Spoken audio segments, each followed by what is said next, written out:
claro Brasil surge, indeciso, da pólvora. Meu Deus, tomai conta de nós. Estes versos são do poema Outubro 1930 e foram publicados no primeiro livro de Carlos Drummond de Andrade em 1930.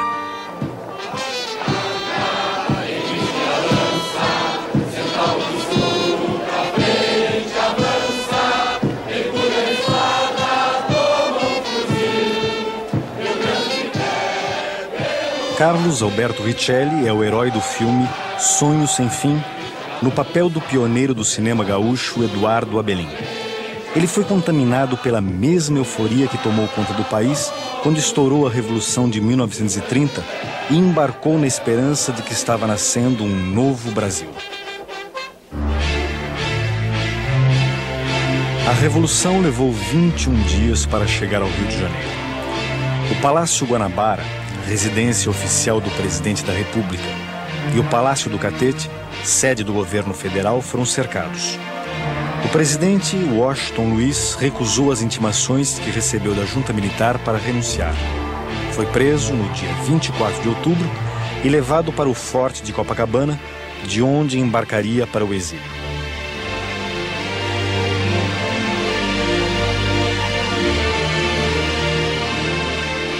Estas imagens, inéditas na televisão brasileira, mostram os últimos momentos de Washington Luiz no poder, quando o presidente ainda pensava ser possível resistir ao levante militar, e também a entrada das tropas revolucionárias no Rio de Janeiro.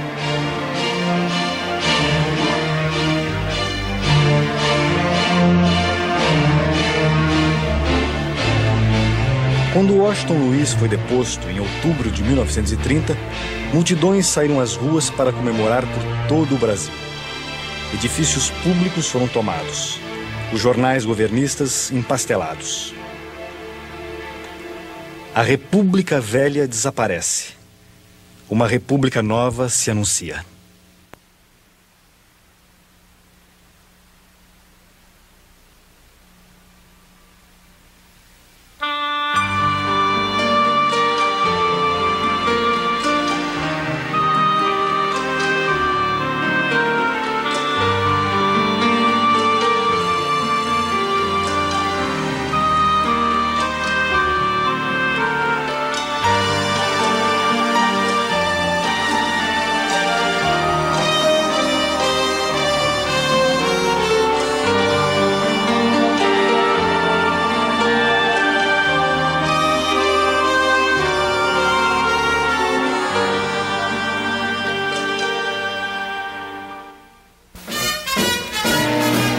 O Corso na Avenida Rio Branco foi um dos pontos altos do primeiro carnaval da década de 20.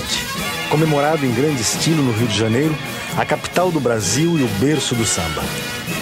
Nos anos 20, o carnaval ainda não atraía turistas estrangeiros. Lá fora, o Rio era mais conhecido por suas belezas de cartão postal, como o Canal do Mangue. E, sobretudo, pelo Pão de Açúcar, de onde já se podia admirar a paisagem. O Corcovado não passava de um morro, pois a estátua do Cristo Redentor só seria inaugurada um ano depois da Revolução. Em 1920, o Rio tinha pouco mais de 1 milhão de habitantes, 6 vezes menos do que hoje em dia. Já naquela época, a Avenida Rio Branco era a mais importante e movimentada da cidade e a Rua do Ouvidor o seu ponto mais elegante. No encontro da Avenida Rio Branco com a Beira-Mar, ficava o Palácio Monroe, que a partir de 1925 abrigou o Senado Federal. E ao lado do palácio, o Obelisco, marco da abertura da Avenida Beira-Mar. Depois de outubro de 1930, quando os gaúchos amarraram seus cavalos no Obelisco, ele passou a simbolizar a vitória da Revolução. O Obelisco de granito continua de pé como marco de um tempo de grandes transformações. Existe um tipo de política no Brasil, existe um tipo de sistema político no Brasil anterior a 1930, né? Regionalista, marcadamente oligárquico, liberal elitista, etc., que morre em 1930. Nos anos 20, o Brasil continuava a viver da exportação de açúcar, café, cacau e borracha. Quando o café tomou o primeiro lugar da lista de exportações, São Paulo passou a dividir o mando político com Minas Gerais. Os paulistas entravam com o café, os mineiros com o leite.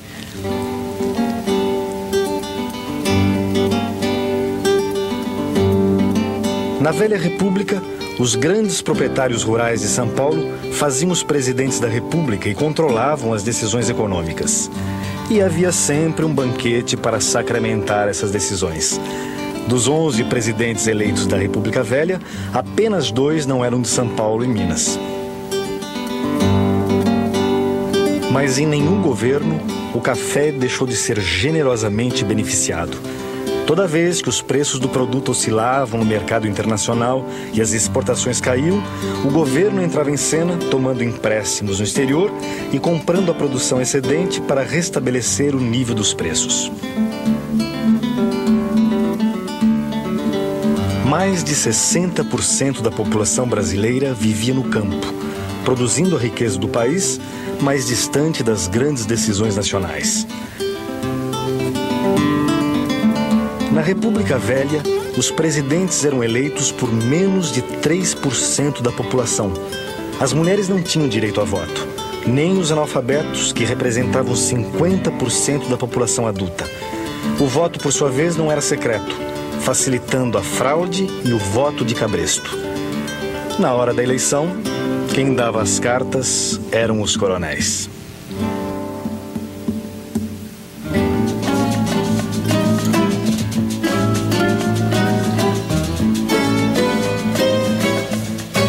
Enquanto isso, no Brasil urbano, os coadjuvantes da elite nacional, profissionais liberais, jovens oficiais do exército e intelectuais, sonhavam com o século XX.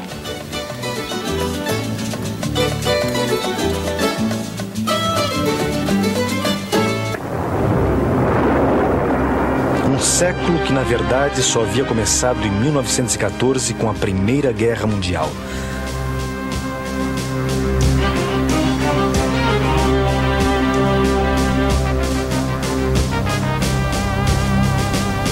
O Brasil só entrou na guerra a partir de 1917 e lucrou muito enquanto durou o conflito mundial, vendendo de tudo às nações aliadas, de matérias-primas a gêneros alimentícios e até mesmo certos produtos industriais.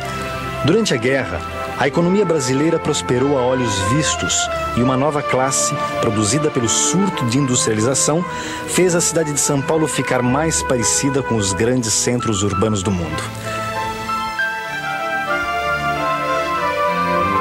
Às voltas com angustiantes problemas de sobrevivência, o operariado de São Paulo lutou por melhores salários e melhores condições de trabalho. Em sua maioria, imigrantes de origem italiana ligados ao movimento anarco-sindicalista, os operários paulistas realizam inúmeras greves a partir de 1910, culminando com a greve geral de 1917. Ameaçados de expulsão do Brasil e debaixo de forte repressão, os operários chegariam aos anos 20 sem ter conquistado os mínimos direitos sociais pelos quais tanto lutaram.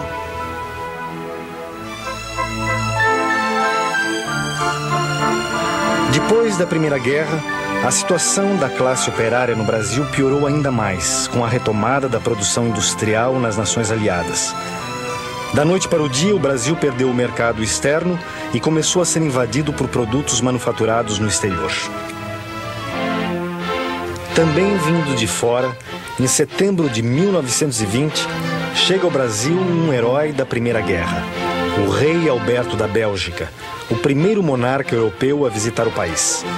Recebido em Belo Horizonte pelo presidente da República, Epitácio Pessoa, e pelo presidente do estado de Minas Gerais, Arthur Bernardes, vistos nessa cena tomando a carruagem, o rei Alberto foi a Sabará. Dessa visita, resultou a criação da Companhia Siderúrgica Belgo-Mineira, que tornaria o Brasil menos dependente do mercado externo de laminados de aço e um pouco mais próximo da modernidade industrial. Um ano depois da visita do rei Alberto, Arthur Bernardes entrava firme na campanha presidencial. Candidato da situação à sucessão de Epitácio Pessoa, Arthur Bernardes, como era de praxe na República Velha, foi apresentar sua plataforma na capital da República. teria feito melhor ficando em Minas. 6 dias antes de sua partida para o Rio, o jornal Correio da Manhã publicara cartas injuriosas aos militares atribuídas a Arthur Bernardes. Numa dessas cartas, o ex-presidente Hermes da Fonseca era tratado de sargentão sem compostura. Essas imagens, as mais antigas de uma campanha presidencial no Brasil, dão a impressão de que Arthur Bernardes abafou em sua visita ao Rio. Na verdade, depois de ter sido recebido festivamente por seus correligionários, o cortejo do candidato foi estrepitosamente vaiado pela multidão tão logo entrou na Avenida Rio Branco. A insatisfação explodiria no ano seguinte, na primeira das revoltas militares que levariam à Revolução de 30. A partir de 1930, os políticos tiveram que incorporar na sua retórica muita coisa para satisfazer as reivindicações populares. Foi a primeira vez, por exemplo, em que a retórica oficial admitiu que havia miséria no Brasil, que havia uma desigualdade gritante, que o trabalhador tinha direitos.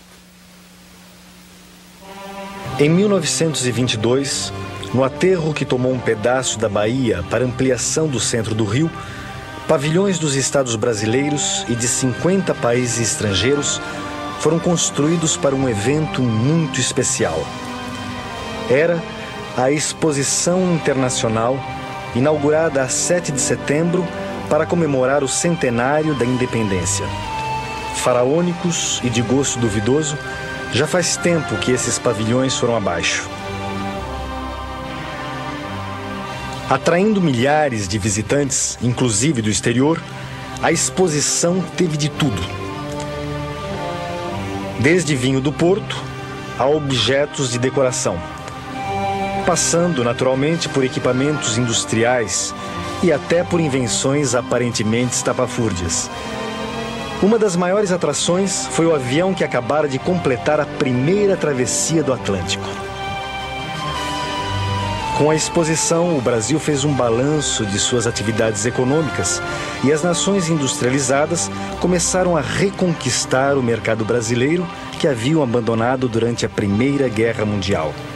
No dia da inauguração, o presidente Epitácio Pessoa discursou através de um estranho aparelho que naquela mesma noite transmitiria a ópera O Guarani diretamente do Teatro Municipal.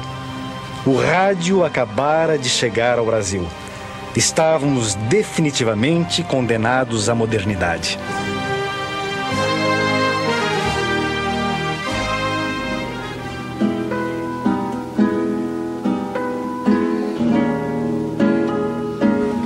Condenados à modernidade. Essa era a palavra de ordem em fevereiro de 1922, quando o Teatro Municipal de São Paulo foi ocupado por um grupo de jovens artistas e intelectuais para uma série de recitais, exposições e concertos radicalmente contrários aos códigos visuais, literários e musicais vigentes. Em dia com as últimas novidades da vanguarda europeia, eles estavam inventando a arte moderna brasileira. A tradicional família paulistana ficou horrorizada com o Cristo de trancinhas, esculpido por Vitor Brecheret, e com um homem amarelo pintado por Anita Malfatti. Quando Oswald de Andrade disse "Carlos Gomes é horrível", a plateia bem pensante da Semana de Arte Moderna reagiu com vaias e insultos. Mas a cultura brasileira já estava voltada para o futuro.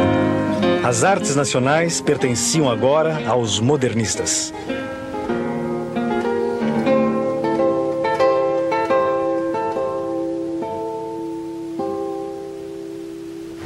Menos de um mês depois da Semana de Arte Moderna, Arthur Bernardes é eleito presidente da República.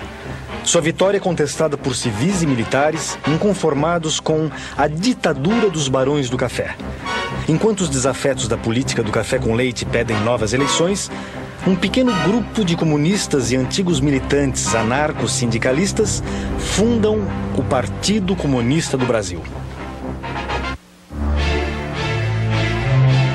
Em julho de 1922, foi a vez dos militares se rebelarem. Um motim sacudiu a escola militar e o forte de Copacabana se sublevou. Jovens oficiais de modesto calibre, os tenentes, protestavam contra os soldos baixos, o fechamento do clube militar, a prisão do Marechal Hermes da Fonseca e, sobretudo, a eleição de Arthur Bernardes. Entregue à própria sorte por outras unidades do Exército, o forte de Copacabana foi bombardeado pelas forças leais ao governo. Recusando a rendição, um pequeno grupo de praças e tenentes saíram pela Avenida Atlântica ao encontro das poderosas forças do governo. Apenas 2 tenentes sobreviveram à fuzilaria.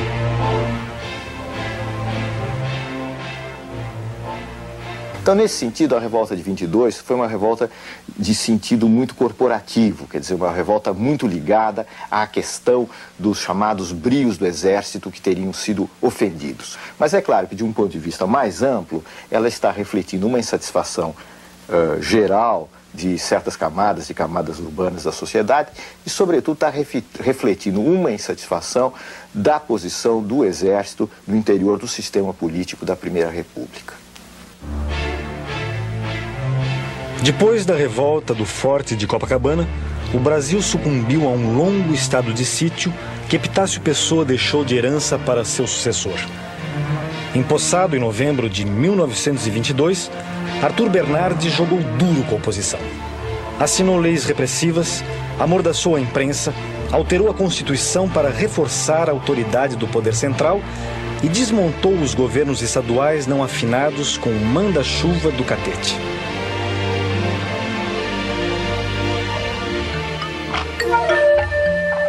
Numa noite em que as obrigações do poder lhe deram folga, Arthur Bernardes assistiu em palácio à projeção deste filme, No País das Amazonas, do mesmo pioneiro Silvino Santos, que filmou a Exposição da Independência.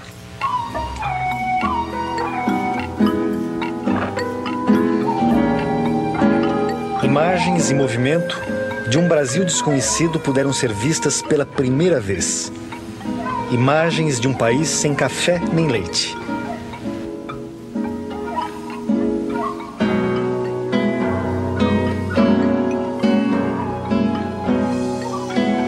O Brasil dos primeiros brasileiros. Nos anos 20, havia mais de 500 mil índios no Brasil. Hoje não chegam a 200 mil. O País das Amazonas foi uma revelação para os cariocas e ganhou uma medalha de ouro na Exposição da Independência.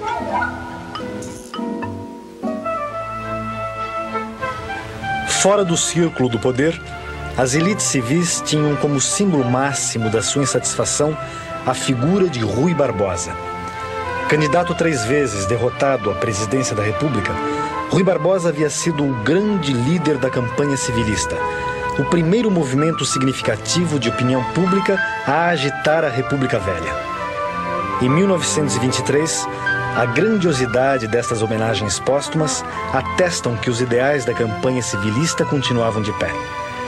Voto secreto, maior autonomia para os estados, menos poder para os militares, eram bandeiras que já mobilizavam multidões. Civis contra militares, tenentes contra o governo federal e, em alguns estados, conflitos entre facções locais. A política do Rio Grande do Sul estava dividida desde a proclamação da República.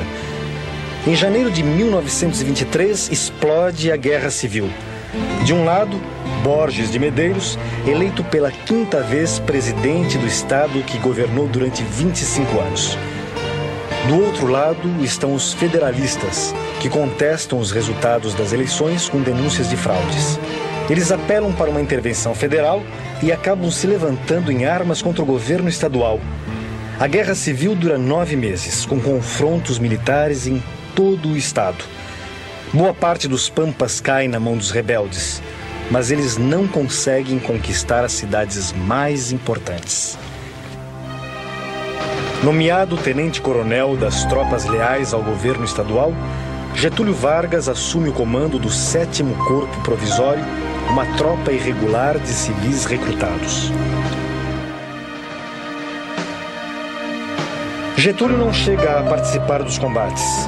Ele já estava no Rio como deputado federal, quando o Tratado de Pedras Altas encerrou a Guerra Civil que havia durado quase um ano. O governador eleito, Borges de Medeiros, manteve seu mandato, mas sem poder se reeleger. Borges de Medeiros seria sucedido no governo estadual pelo próprio Getúlio Vargas. Para os revolucionários, para aqueles que a gente ficou conhecendo como tenentes, a questão democrática era uma questão de segunda ordem. 1924.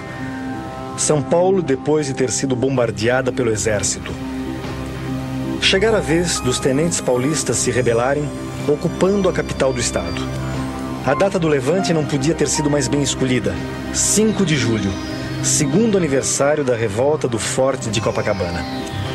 A permanente insatisfação nos quartéis atingira o seu ponto de ebulição com a recente condenação de tenentes acusados de pretenderem, pela violência, mudar a forma de governo e a constituição do país.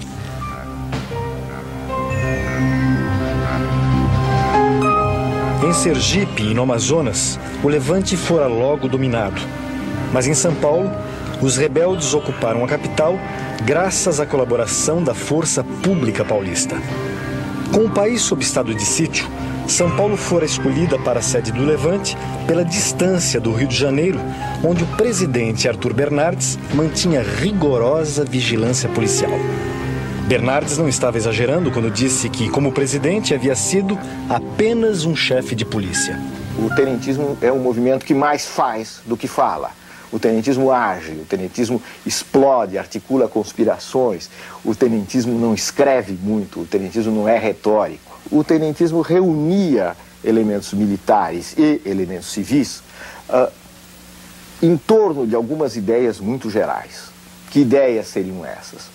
A ideia da renovação dos costumes políticos do Brasil, a ideia da contenção dos interesses estrangeiros, uma tendência a resolver os problemas do país por uma via mais centralizada, necessariamente mais autoritária.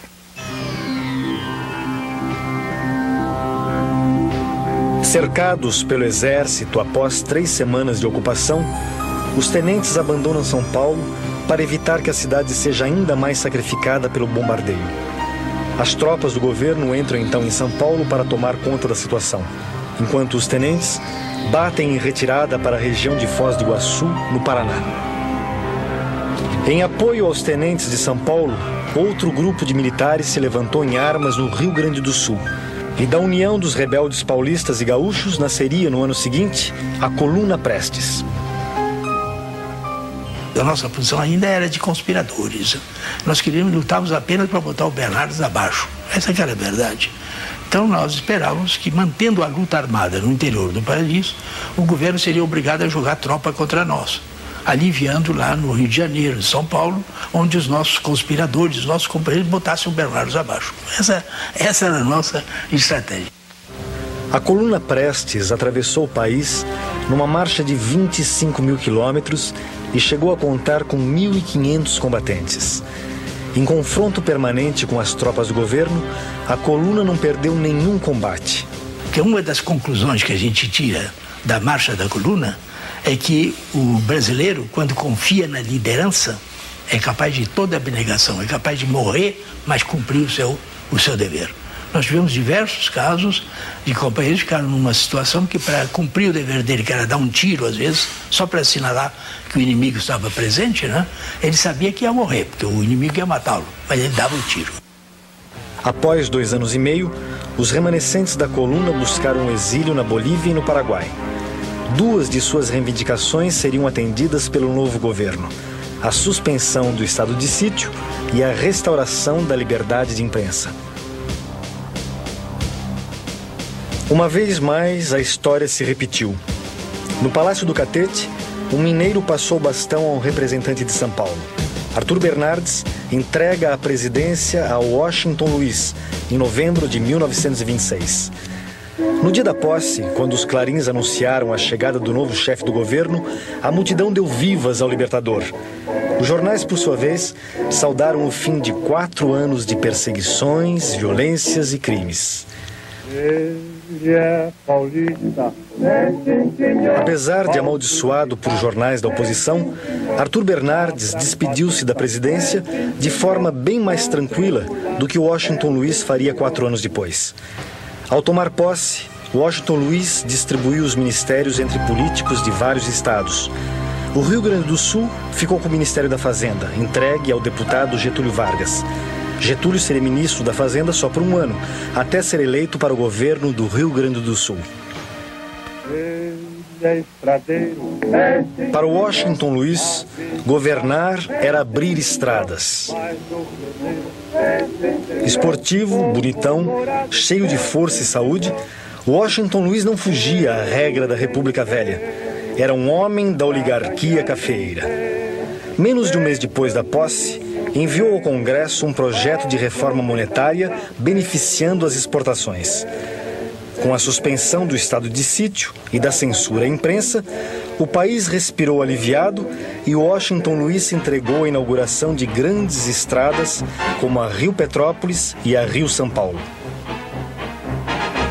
Ao inaugurar a Rio-São Paulo, Washington Luiz abraça Júlio Prestes, presidente de São Paulo e futuro candidato à presidência da República na sucessão de 1930.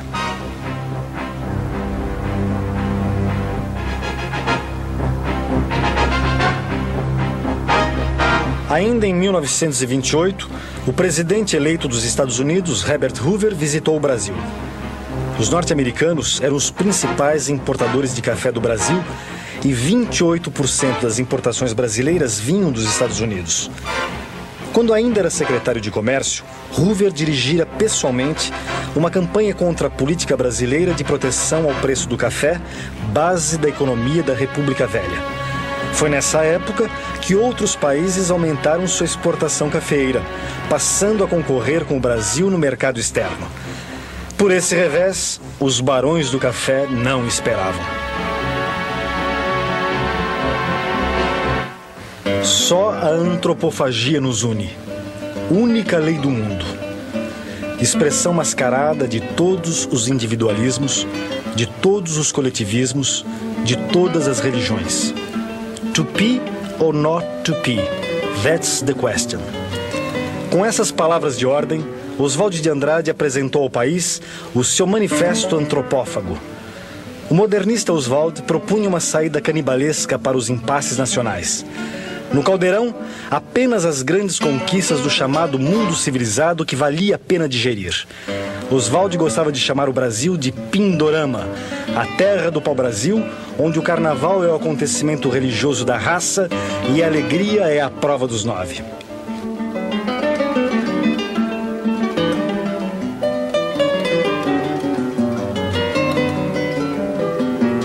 Como se vê, 1928 foi um ano dedicado à especulação sobre o que nós somos, tínhamos e precisaríamos ter. Quando o ano terminou, já tínhamos em todas as bancas do país a revista O Cruzeiro. E nas livrarias, um clássico da literatura modernista, Macunaíma, de Mário de Andrade. Ai, que preguiça.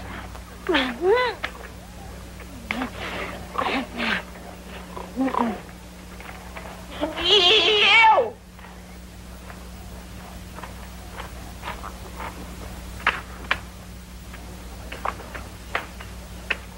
Isso é pipa! Pois é, e pra você tá muito bom.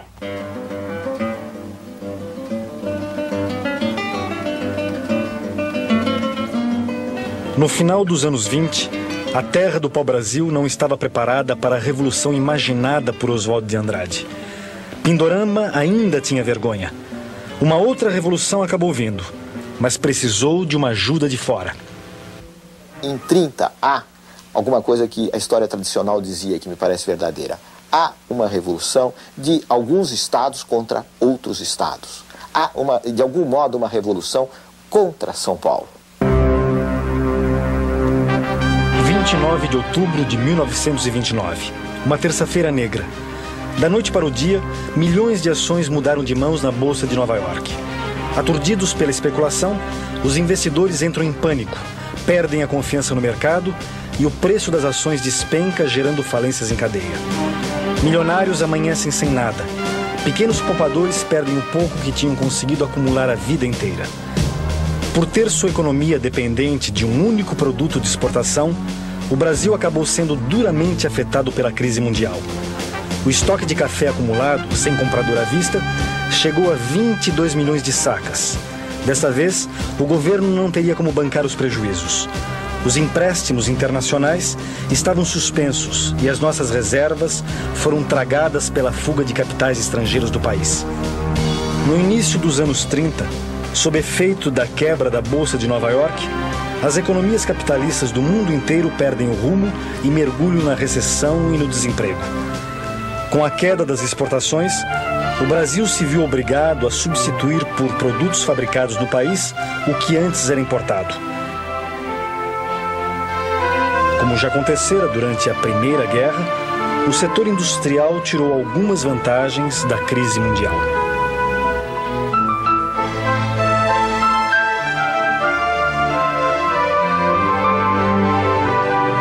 E foi ainda sob o impacto da crise do café que as eleições dobraram a esquina.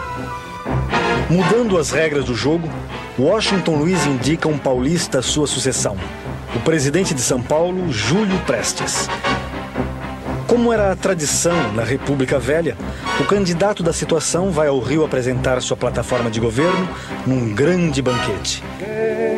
Em nome da continuidade administrativa do seu governo, Washington Luiz impusera como candidato um novo representante do café.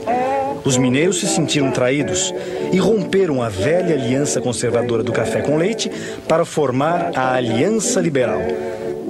Como candidatos de oposição a Júlio Prestes, foram escolhidos Getúlio Vargas e João Pessoa, representantes do Rio Grande do Sul e da Paraíba. Anistia, voto secreto, voto feminino, jornada de 8 horas foram bandeiras que mobilizaram multidões em torno dos candidatos de oposição. A Aliança Liberal incluía desde conservadores, como o presidente de Minas, Antônio Carlos Ribeiro de Andrada, até os tenentes, tidos como radicais pelos próprios aliancistas. Antônio Carlos se notabilizou por ter dito: façamos a revolução antes que o povo a faça. Todos queriam o poder, mas tinham horror do povo. Os tenentes viam a questão operar da pior maneira possível, né? Nas palavras deles próprios, eu estou pensando no Juarez Távora, por exemplo, da ameaça do populacho, né? O perigo de bolchevização das reivindicações. Eles tinham horror à classe operária. Para a maioria dos tenentes, eu arriscaria dizer quase, para a totalidade dos tenentes, o movimento operário era alguma coisa demoníaca e que deveria ser evitada e controlada. Os industriais paulistas não tinham dúvida sobre quem deveriam apoiar. O Centro das Indústrias de São Paulo lança manifesto apoiando o candidato do governo. Para os industriais, a vitória de Júlio Prestes seria a garantia da execução integral do programa financeiro do governo de Washington Luiz. Candidato do governo, apoiado pelos industriais, Júlio Prestes também foi capaz de mobilizar multidões. Na campanha, além de grandes recursos financeiros, contou ainda com outro trunfo: o rádio. Sua candidatura modernizou as campanhas políticas no Brasil, fazendo do rádio um eficaz veículo de propaganda. Até um jingle Júlio Prestes teve de graça: a marcha Seu Julinho Vem, gravada por Francisco Alves para o Carnaval de 1930.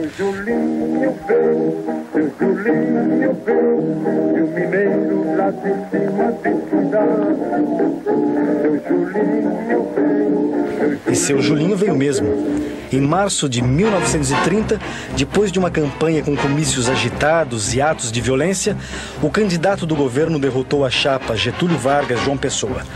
A eleição se realizou num domingo de carnaval.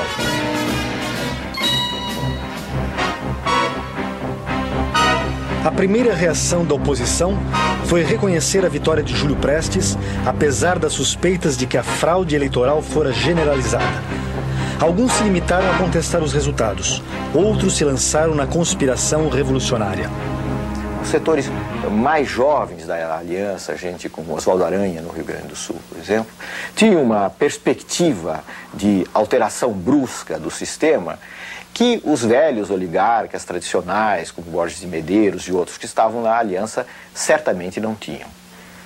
E o curioso é notar que um homem relativamente jovem, como Getúlio Vargas, e que acabou sendo a figura de proa do movimento de 30, era um dos que mais hesitava na perspectiva de uma ruptura. Os tenentes, por sua vez, contavam com a liderança de Luiz Carlos Prestes. Mas Prestes, refugiado em Buenos Aires, já estava em outra e lança um manifesto contra a Revolução. Esse manifesto, antes de eu lançar, eu chamei os tenentes a Buenos Aires para informar a eles. Então veio João Alberto, veio Siqueira Campos, veio Djalma Dutra, Miguel Costa, o Isidoro e outros estiveram lá. E eu li, olha, eu vou publicar esse manifesto, porque já estou farto desses entendimentos com Getúlio, ele não quer saber de nada, ele está enganando a todos nós. Além disso, ele não vai fazer revolução alguma. O que ele quer é substituir a oligarquia paulista, que está em decadência, com o preço do café que foi lá para baixo, pela oligarquia gaúcha. No Brasil, a conspiração vai perdendo gás. Enquanto o presidente eleito, Júlio Prestes, visita os Estados Unidos, retribuindo a visita que o presidente Hoover fizera a Washington Luiz em 1928. Chega a vez de Getúlio Vargas lançar um manifesto. Ele critica o processo eleitoral, mas propõe a aceitação do resultado e pede calma aos ânimos mais exaltados. Recebido com todas as honras de chefe de Estado, Júlio Prestes ficou ao todo 9 dias nos Estados Unidos, visitando Washington e Nova York. Nessa época, o Brasil já pertencia mais à esfera de influência norte-americana do que à inglesa, embora a dívida externa ainda fosse calculada em libras. Mas além da importação de matérias-primas brasileiras e financiamentos, os americanos já eram os principais investidores externos no Brasil. E quando, no Brasil, tudo dava a entender que o ímpeto revolucionário estava perdido e a conspiração suspensa, um tiro mudou o rumo da história. João Pessoa, sou João Dantas. João Pessoa, candidato derrotado à vice-presidência na chapa de Getúlio Vargas, é assassinado. Por trás do crime, rixas pessoais e divergências ligadas à política local, sem vinculação com o projeto revolucionário. João Pessoa era contrário à Revolução. Ele tinha sido, no decurso de sua vida, um dos promotores da justiça militar. E como assassinato, ele passou a ser o líder da própria Revolução que ele condenava. Porque ele chegou a dizer a Batista Lousado, num certo momento, que ele preferia 10 Júlio Prestes a uma revolução. O assassinato de João Pessoa foi o pretexto que faltava para reagrupar todas as facções da oposição e reiniciar a conspiração.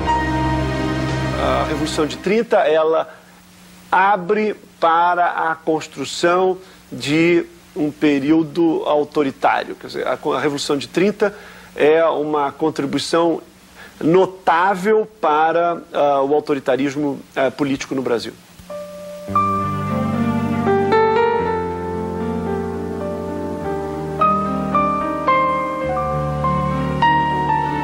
No revolucionário ano de 1930, o Brasil recebeu a visita do Zeppelin. A gaúcha Yolanda Pereira ganhou o concurso de Miss Universo.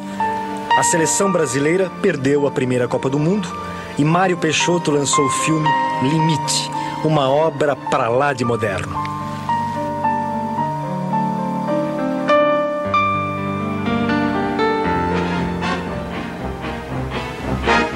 Após o assassinato de João Pessoa, em julho de 1930, os contatos são retomados com o Estado-Maior Revolucionário. E uma primeira data, 25 de agosto, é marcada e depois cancelada por falta de preparo. Falava-se tanto de revolução em 30 que já ninguém mais acreditava que ela iria acontecer. Mas dessa vez, as lideranças mais jovens da Aliança Liberal e os tenentes conseguem convencer os indecisos que chegara a hora de colocar a tropa na rua e a data definitiva do levante é marcada.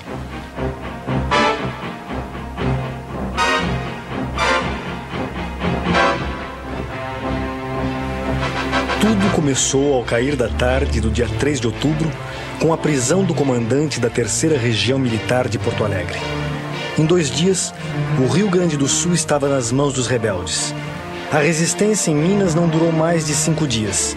E em Pernambuco, o governador fugira do estado quando os soldados ocuparam Recife.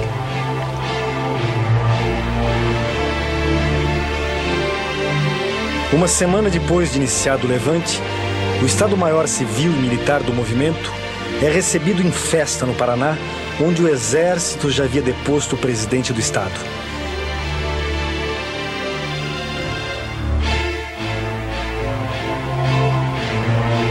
Depois de passar por Curitiba, Getúlio Vargas estabelece o seu quartel-general em Ponta Grossa, no norte do Paraná, assumindo o comando das tropas que se preparavam para enfrentar as forças legalistas. No Rio de Janeiro, mal informado pelo seu Estado-Maior, o presidente Washington Luiz ainda acredita na possibilidade de dominar a situação.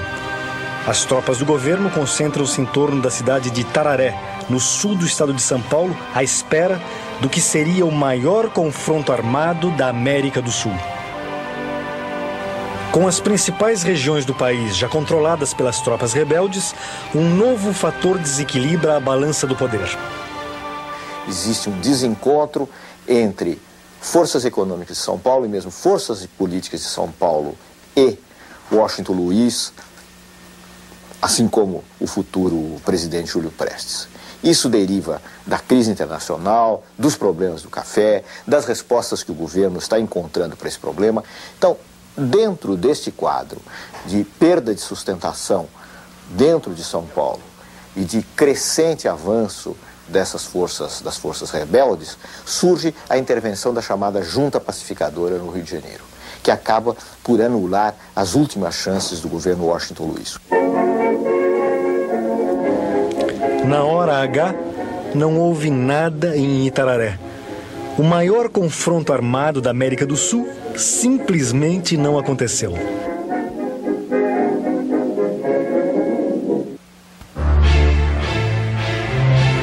Na madrugada de 23 de outubro, tropas do Exército ocupam a capital federal. O presidente Washington Luiz é intimado a renunciar pela junta militar, formada por 2 generais e um almirante. Washington Luiz teima em não reconhecer a evidência dos fatos e acaba sendo levado preso para o forte de Copacabana. O avanço das tropas revolucionárias em direção ao Rio prossegue até que a junta militar concorda em reconhecer Getúlio como chefe de um governo provisório. A revolução vencera. A República Velha chegara ao fim. Tão logo se espalhou a notícia, o povo sai às ruas para comemorar. Jornais governistas são empastelados e os paulistanos invadem uma delegacia onde os presos costumavam ser torturados. Por onde passa, Júlio Prestes é vaiado pela multidão. Cercado pelas tropas revolucionárias no consulado da Inglaterra, onde estava refugiado, o ex-futuro presidente Júlio Prestes partiria para o exílio. É em clima de festa que São Paulo recebe de volta os tenentes derrotados em 1924. Eles que já eram heróis, agora são também vencedores. Não é menos calorosa a recepção que os cariocas dão a Juarez Távora, Oswaldo Aranha, Lindolfo Collor e outros líderes da Revolução. Segundo a crônica da época, quando eles chegaram à capital, o Rio se transformou num mar de fardas e lenços vermelhos. Getúlio Vargas, em menos de 30 dias, partira à paisana de Porto Alegre, vestira farda para comandar as tropas revolucionárias e, já de volta aos trajes civis, tomara posse como chefe do governo provisório. O governo de Getúlio não seria tão provisório. Só em 1945, os militares o forçaram a renunciar. Toda a batalha ideológica de 30, né, foi a batalha do país único, e do país uno, sob a bandeira de um Estado com maior força, não é? Em oposição àquilo que Juarez Távora, por exemplo, chamava de os 20 estados, que eram como 20 feudos de um país descentralizado, etc. A República Nova já nasceu marcada pela cisão. As primeiras feridas foram abertas na hora de formar o ministério e escolher os interventores estaduais. De um lado estavam os tenentes, de outro a nova geração de oligarcas que chegava ao poder. Cada vez mais forte, o governo irá patrocinar modificações significativas no plano econômico e social. O Brasil terá mais indústrias, os trabalhadores mais direitos sociais, mas os sindicatos serão tutelados pelo Estado. Então, em vez do povo chegar à vida política no Brasil por iniciativa própria, ele chegou tutelado pelos organismos governamentais. Mas, apesar de tudo, para um país que não tinha participação política de massa, foi uma transformação. Pela primeira vez, o discurso do poder incorpora a classe operária, os chamados humildes na terminologia de Getúlio, e mais do que isso, há uma política trabalhista instaurada. Apesar de suas propostas modernizantes, o novo regime foi ficando parecido com o regime anterior. As oligarquias recuperam seu poder, menos em alguns estados, como São Paulo, que vai à guerra civil em 1932. Os tenentes, por sua vez, perdem influência. Os que não são disciplinados acabam seduzidos pelo Estado. Um Estado que distribui favores em troca de subordinação. 1920 é a modernidade do controle do Estado, é a modernidade da democracia, é a modernidade da cidadania. A modernidade de 1930 é a modernidade do autoritarismo, a modernidade da manipulação e a modernidade da ilusão. Quer dizer, nós podemos escolher com qual modernidade nós queremos ficar. O Zeppelin foi um dos símbolos da modernidade. Ele veio ao Brasil pela primeira vez em 1930 e voltou várias vezes até 1937. Foram anos em que o país ficou mais nacionalista, no pior sentido que as ditaduras costumam dar à palavra nacionalismo. Implantada em 37, a ditadura do Estado Novo será vista pelos seus mentores como a conclusão racional da Revolução de 30, como o último ato de um processo que para muitos até hoje não terminou.